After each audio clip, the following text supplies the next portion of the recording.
With the spirit of St. Terence of Lisieux, we echo the word of God to every corner of the world.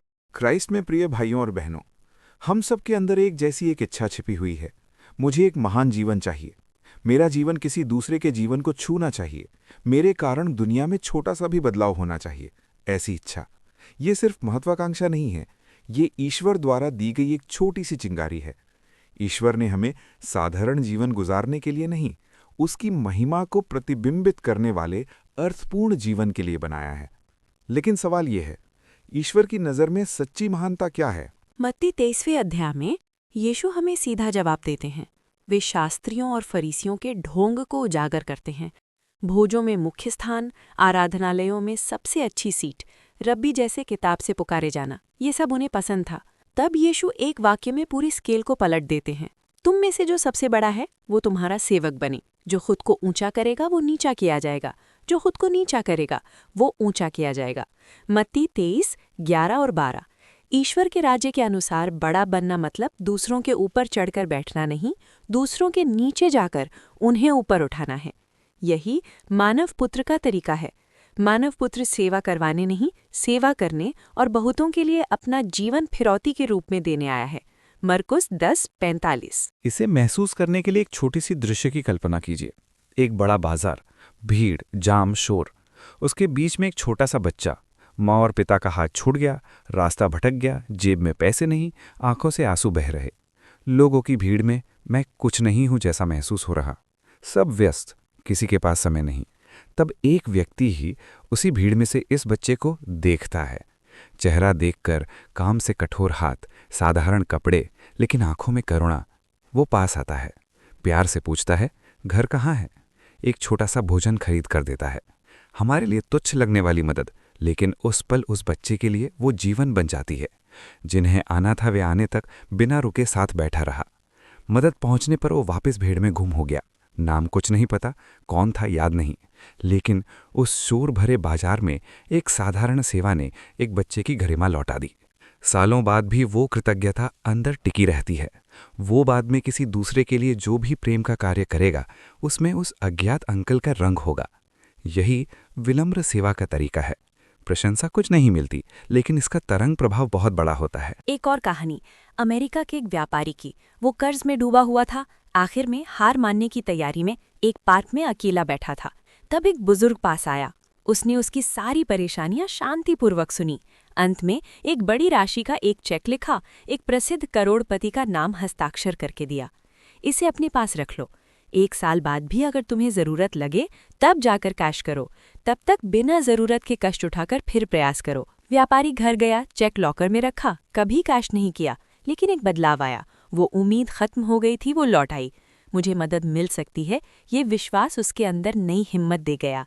कर्जदारों से बात की, काम नए सिरे से पकड़ा, व्यापार को फिर से संगठित किया। 1 साल बाद वो अपने पैरों पर खड़ा था। वो उसी पार्क में बुजुर्ग को धन्यवाद कहने गया। तब जैसे ही वो उसके पास पहुंचा, एक नर्स दौड़कर आई, उस बुजुर्ग का हाथ पकड़ा। क्षमा करें, ये मानसिक अस्पताल से भाग कर आ जाता है। भागने पर मैं करोड़पति हूं कहकर चेक लिख कर देता रहता है, कहकर उसे ले गई। व्यापारी वहीं ठिठक गया। उस चेक की कभी असली वैल्यू नहीं थी, फिर भी उस व्यक्ति का जीवन उस 1 साल में पूरी तरह से बदल गया था। सफलता कहाँ से आई? पैसे से नहीं, मैं कर सकता हूँ, ये फिर से विश्वास करने के पल में उसके अंदर जागी हिम्मत और प्रयास से। भाइयों, कुछ ऐसा ही है हमारा आध्यात्मिक जीवन भी। हमें लगता है मुझे बड़े चेक चाहिए, पद, मान्यता, टाइटल, तालियां, तभी मैं महान बनूंगा। लेकिन ईश्वर ने पहले से दे दिया है हमें सबसे जरूरी उपहार, बपतिस्मा का अनुग्रह, पवित्र आत्मा की शक्ति, सेवक वाले मसीह का उदाहरण। यीशु बहुत सरलता से कहते हैं, तुम में से जो सबसे बड़ा है वो तुम्हारा सेवक बने। हम उस वचन पर विश्वास से सेवा की ओर कदम रखने के पल से ही वो हमारे अंदर बोई गई महानता धीरे धीरे खिलने लगती है।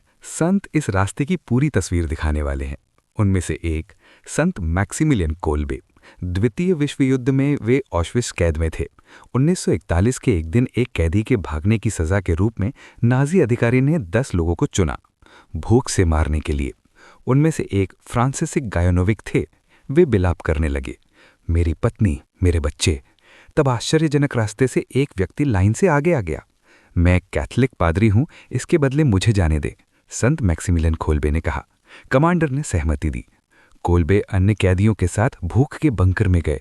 लगभग 2 सप्ताह वे उन्हें भजन कहलवाकर प्रार्थना में नेतृत्व करते, एक एक करके गिरने पर दूसरों को हिम्मत देते रहे। अंत में उस सेल में वे अकेले बचे थे। तब उन्हें विष की सुई से मार दिया गया। एक टाइटल छोड़कर वहां आगे नहीं आया, मुख्य सीट छोड़कर नहीं, तालियां कुछ नहीं।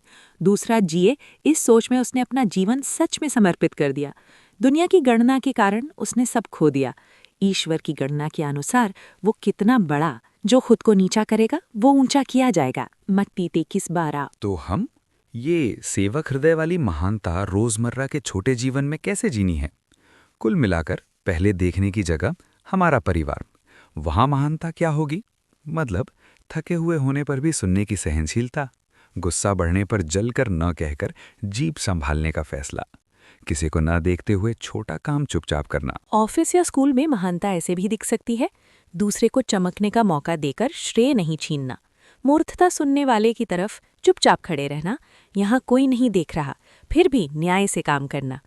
पेरिस में महानता अक्सर बहुत साधारण लोगों के जीवन में है। बिना शोर मचाए जल्दी पहुंचकर व्यवस्था करने वाले, साफ सफाई करने वाले, कुर्सियां लगाने वाले, बीमारों से मिलने वाले, बिना किसी को पता चले दूसरों के लिए प्रार्थना करने वाले। माइक के सामने खड़े होना जरूरी नहीं, लेकिन स्वर्ग में उनका नाम बोल्ड में लिखा होता है। इसलिए इस सप्ताह एक छोटा सा संकल्प लें। हर दिन एक छिपा हुआ प्रेम का कार्य, किसी और को पता न चले। तुम्हें परेशान करने वाले के लिए जबरदस्ती प्रार्थना करो। क्षमा देते समय मैंने तुझे कितनी बार माफ किया, बिना भाषण के सीधे छोड़ दो। अकेले पड़े व्यक्ति को एक संदेश भेजो, एक छोटा गिफ्ट, एक दिया हुआ वादा गुप्त में। ये हमारे छोटे फिरौती बहुतों को छुड़ाने के लिए, जीवन देने वाले प्रभु के रास्ते पर चलने के लिए हमारे दिए छोटे मूल्य। अंत में उस भटके बच्चे की मौन कृतज्ञता सालों तक अंदर बढ़ती रही। जैसे मदद मिलेगी, ये विश्वास करने वाले व्यापारी के अंदर रुकी हुई शक्ति धीरे धीरे बाहर आई, जैसे वैसे ही है सेवा के माध्यम से ख्रिस्ट की महानता हम में से बाहर आने वाली। ये बाहर की स्थिति का बदलाव नहीं, ये आंतरिक बदलाव है। उसकी छवि हम में धीरे धीरे आकार लेने की प्रक्रिया। दुनिया तालियां ना बजाए, लेकिन गुप्त में देखने वाला पिता मुस्कुराता रहेगा। यीशु हमारे जीवन में महानता शब्द की परिभाषा बदल दे। दूसरों के ऊपर बैठना नहीं, उनके चरणों में झुककर उन्हें ऊपर उठाना। एक दिन वो हमारे सामने खड़े होने पर ऐसा कहें, तू बहुत सफल था, नहीं, तूने सेवा की, तूने प्रेम किया, तू मेरे जैसा बन गया। आमीन।